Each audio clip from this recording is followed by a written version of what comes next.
Welcome to Immigration Insider with your host, attorney John Nicelli. This podcast is an educational forum on how to deal with complex aspects of immigration and pitfalls to avoid. You can find this show on all the major platforms, including YouTube, LinkedIn, Facebook, Apple Podcasts, Spotify, and on our website, johnnicelli.com. Now here's the host of Immigration Insider, attorney John Nicelli. Hi, everyone. My name is John Nicelli. I'm an immigration attorney in New York City for many years, and I would like to speak today about how people can legalize themselves through employment. There are many options that people have and many options that people are definitely not aware of. So let's start at one of the latest issues where people have crossed the border basically during the Biden administration. So if you entered the border, whether you turned yourself in or you're arrested by immigration, and you applied for asylum within 6 months of your entry. Most people did at the time they entered. But if you were released and you didn't apply and you waited more than 6 months, you're out of luck. But if you applied within 6 months of your entry, that means that you have never acquired unlawful presence in the United States. So if you haven't acquired unlawful presence, you could be sponsored through a job. With any job you're doing, whether it's in construction, whether it's in a restaurant as a cook, you could be a baker, you could be a painter, you can be an engineer, an architect, almost any occupation you could think of, a teacher, there's many, thousands in fact. So you could get sponsored through your employer if your employer is willing to help you. So the problem we confront are if people were stopped at the border, they're in removal proceedings, and that means they have to see an immigration judge. But when you see an immigration judge, before filing for asylum, what you should do is ask the judge for voluntary departure to leave the United States. If you leave the United States voluntarily without being deported, you are not subject to the bars for unlawful presence. So if you stay illegally more than 1 year, you're barred for 10 years from coming back. If you stayed illegally 6 months, you're barred for 3 years. But if you applied for asylum at the border, you never acquired unlawful presence. So therefore, you can get sponsored through a job. When you go see a judge, you tell the judge, I just want to leave the country, go back to my country. The case will continue in process, and you will be able to get your residence through that employment sponsor. We have to make sure, most importantly, that the employer has the ability to pay the wage. So whatever the wage is, the employer has to show that his company or business or even a family member, if you're sponsored through a household job, that they have sufficient income to pay whatever the wage is. And the wage is not determined by the employer, it's determined by the U.S. Department of Labor. So for example, let's say you're working in a restaurant as a cook, and the restaurant is paying you $12 an hour or $13 an hour, and he pays you cash.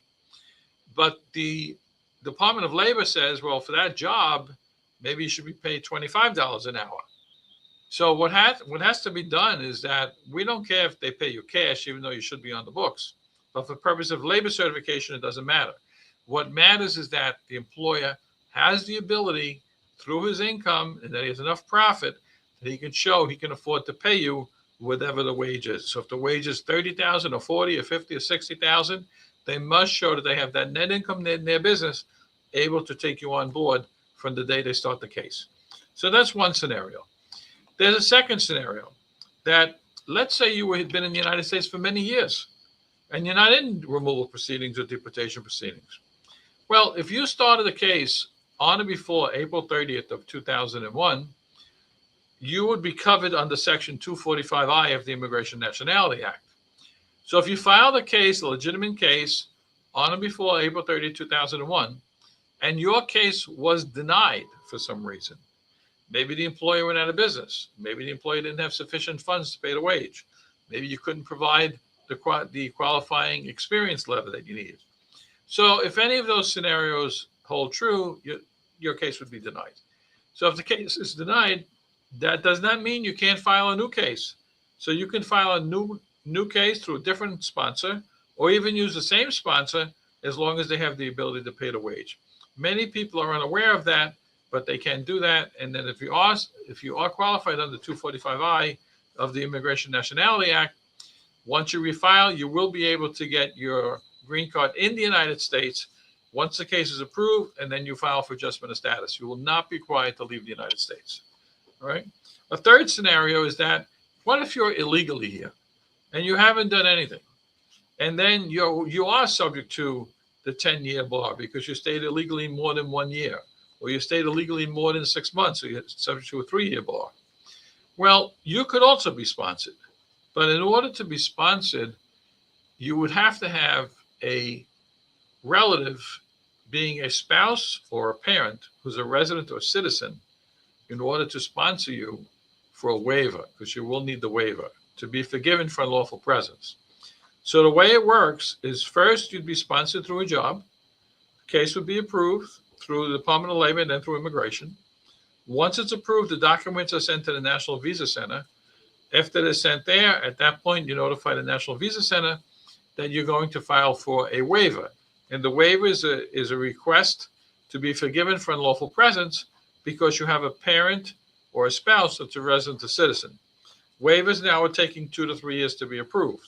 But once the waiver is approved, you'll be scheduled for a visa appointment wherever you're from in the world. And then you'll go for your visa appointment, your waiver is approved, your labor certification or perm case is approved based on the needs of the employer and your qualifications for the position and the ability of the employer to pay the wage, and you will be granted your residence at a foreign consulate. Now, I shouldn't say foreign consulate, at an American consulate in a foreign country. So if you are willing to be sponsored and your employer has the ability to do that and you're qualified, I would recommend doing it. So you're better off doing that and filing a waiver through a relative, even if you have to stay overseas a year or 2 or 3 or 4, it doesn't matter, because you're going to be able to come back as a permanent resident of the United States. So that's much wiser than staying in the United States illegally every day and hoping that ICE doesn't somehow find you and pick you up and detain you. Because if ICE finds you, it's going to be very difficult. And then many times you're put in detention for long periods of time.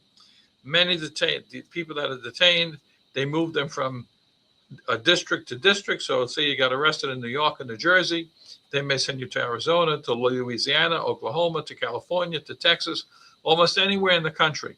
You're cut off from your family, from your friends, and that's far worse than if you were to leave voluntarily and stay in your country a couple of years, if necessary. Sometimes it's not even necessary. But the last thing you want to do is to be detained, because on average, when you are detained, if you don't have a previous order of deportation, it's going to take at least 2 to 3 weeks to see an immigration judge. At that point, you have to tell the judge what you're filing for. If you're eligible for, say, the 10-year law, cancellation of removal, that would be great. The only problem is you'll have to stay in detention during the time that case is pending, more than likely under the current trends that are going on right now. So there's a lot of litigation on bonds right now because many people want to be released on bond, but they're not being released on bonds. And there's different decisions in different districts. So that's a problem. And you don't want to be caught in that quagmire of where they're going to send you to. All right, that's a big problem. And the conditions, as you've heard, I'm sure, are not pleasant. And I hear many horror stories of people who have been detained. And I'm certainly not pleased to hear those stories.